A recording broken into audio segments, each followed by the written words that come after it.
Hey everyone, so I've got a little bit of a movement prep sequence for you guys to have a bit of a play with today.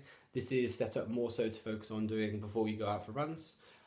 So at the moment with the situation that we're in, a lot of us are spending more time running, and a common theme and a common complaint I'm getting is you're getting issues or pain around the calves, you're getting tension through the ankle, and I think it's largely down to the fact that we very much overlook movement prep and mobility work before we go on running. So we want to look at stimulating and loading through the ankle and through the hips especially. If you pair that with how much more inactive we are at the moment, because all of us will either be working from home or not working at all during this coronavirus lockdown.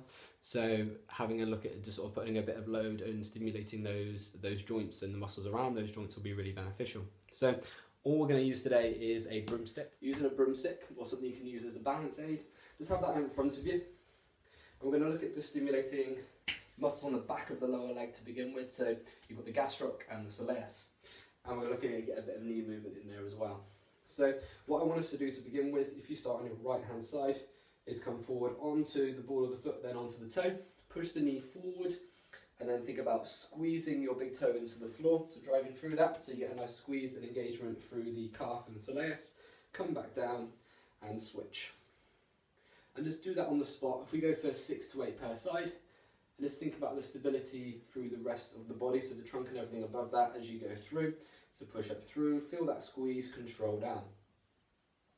So what we're doing here is we're just stimulating the ankle, the muscles around the ankle with the calf, and just starting to get that bit of engagement there. So if you think as you go through your run, you're going to be going for a lot of flexion through the ankle, and we're just looking at getting that bit of stimulation around those muscles in that area. So once you've hit 6 to 8 of those, we're just going to look at a bit of progression with that. So you get the same movement to begin with at the start, then the heel comes down, and as the heel comes down, I want you to think about lifting the toes and lifting the front of the foot off the floor. The legs nice and straight, torso stays nice and stable, and then you're switching as you do that onto the opposite side. So what we're doing by getting that bit of a lift through the front of the foot is we're getting some stimulus into the muscles on the front of the leg, the front of the shin, mainly a muscle group called the tibialis anterior. Because if you think again, as we go through our running movement, we are going to get some stimulus into that muscle group as well. But again, tying this into what I mentioned with not putting a huge amount of load through the ankles throughout the day, this is a really good way of stimulating them first and getting all the muscles firing around that. Again, if you look to do 6 to 8 of these per side, and we'll be on to a winner. Once you've ticked those off, just take the stick to one side, and we're going to lift one leg just off the floor lightly.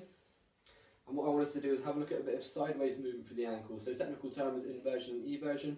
So look at tipping the ankle in and then away. So if you think about the running surfaces we're going to be using outdoors, none of them are going to be flat. So there is going to be that constant change of the angle through the foot and then through the ankle.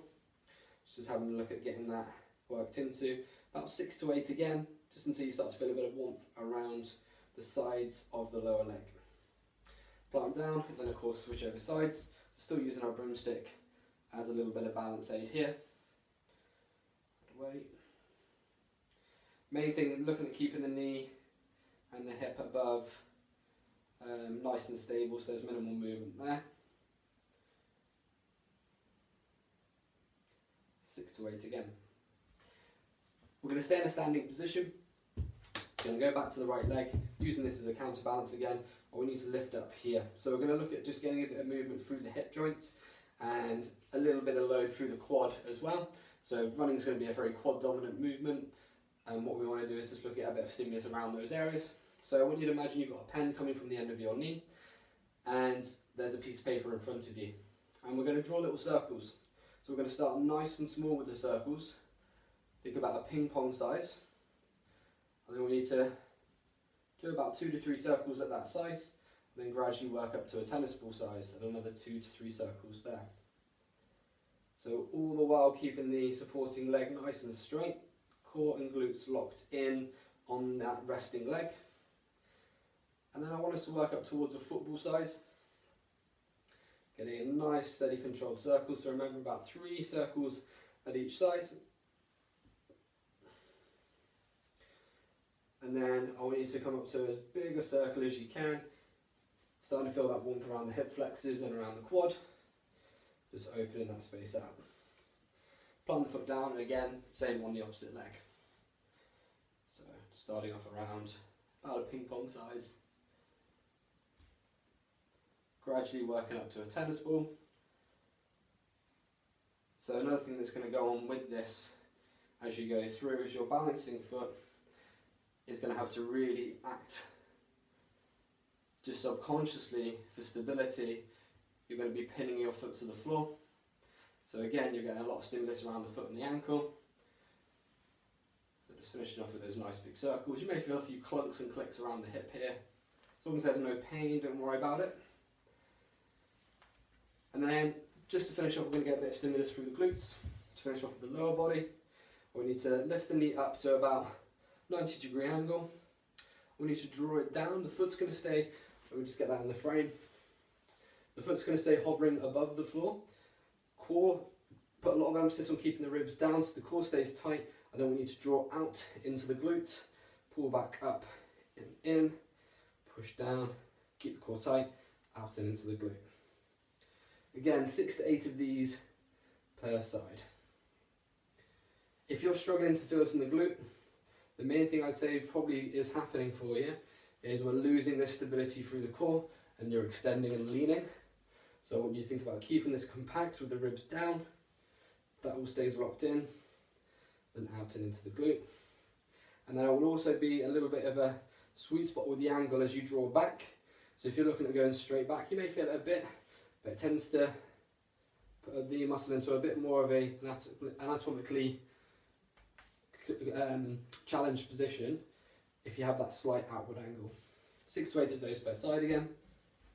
With all these drills again, we're challenging and getting the balance aspect in place with the supporting leg. So once you've hit your 6 to 8 of those per side, pop the stick down. We're just going to have a look at getting the torso flowing. So if you have one arm forward, palm facing up, one arm back with the palm facing up. From here, if you push the front arm forward and the back arm back away from you, so you get a nice big rotation through the torso, and then let the arms drop. And just look at continuing that flow with the arms as you go through. So reach the front arm forward, push the back arm back. Imagine you've got a dead weight attached to each hand, and we're just getting a nice big flow and rotation. So allowing the shoulder blades just to glide and flow, and opening that space up. If you think about your running stride here, with your arms to your side, you're getting that bit of movement through the shoulders as you go through. So 10 to 12 per arm with this, just focusing on letting the arms relax and everything flow through. And running through those few drills should be really helpful to just get everything feeling and working a bit better before you go into your runs, because you're allowing that bit of time to do a bit of movement prep before you actually go into the run itself. So as I mentioned, I think it's largely because we're going straight from not doing anything at all straight into a run that our ankles and our legs are feeling a bit crappy. So have a run through those drills before. You can even do them after as well, and hopefully that'll be a bit of, will add a bit of relief to any pain that you're feeling around the ankles. Let me know how you guys get on, and thank you.